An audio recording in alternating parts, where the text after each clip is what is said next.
For cheap gold, items and other boosts for Diablo 4, visit aoeah.com.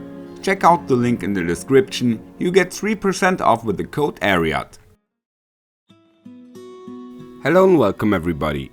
The information I will share with you in this video I got for several time now, and I finally decided to make it public, in hope that things will change. I got the information from multiple sources which support each other's statements.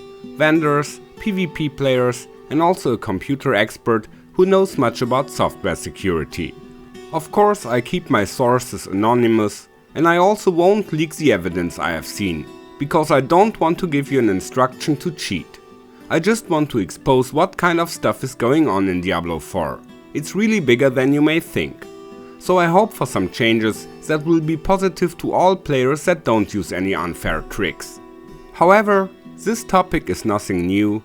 Like you all know, cheaters did a lot of crazy stuff in Diablo 2 yet. You maybe remember map hacks, auto chicken and grab it, but the three most significant types of hacks have been duping, what means duplicating items, botting, so all kind of gameplay automation, and creating overpowered items, which are not intended by the game. For realizing all that stuff, cheaters also use different bugs, but most exploits just use some hacking programs and a certain interface in the game to interact with the game data or the running process. You maybe have heard terms like packet sniffing or DLL and code injections. Such tools often have been used to catch data packets, manipulate them and re-smuggle them into the game. The most common interfaces for exploiting always have been NPCs and the trading window. In Diablo 4, the problem is basically the same, and the mean thing about it, it's kinda unobtrusive.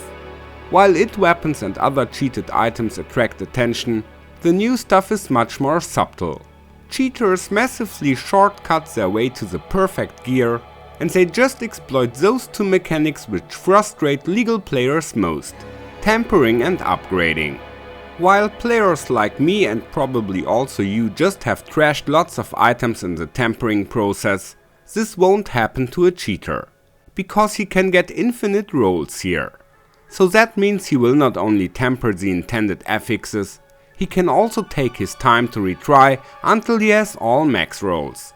To manipulate the blacksmith, they simply use cheat engine. Similar tricks are used to get the right Masterworks much easier. Here they just exploit the alchemist when transmuting pit materials. Like that, they can produce infinite opticides and ingoliths. That makes it very easy to optimize the first 8 Masterwork ranks, what massively reduces the effort in total. It's an endless chase for the developers to fight cheaters.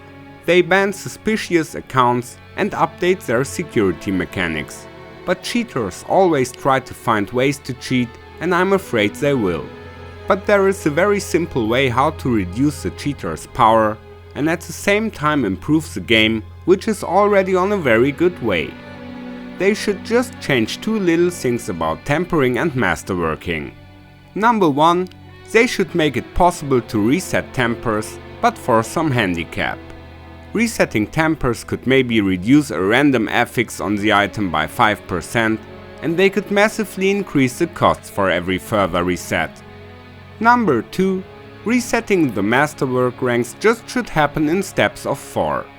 They could maybe increase the costs or even raise them on each try, so the effort for perfect Masterwork stays high but gets into a more realistic dimension. I guess those two small changes would finally bring more balance into the new crafting and upgrading system. If you also think so, press the like button, or maybe write your own recommendations into the comments. I say goodbye, take care, and may the loot be with you. Follow me. Thanks. I'll be seeing you.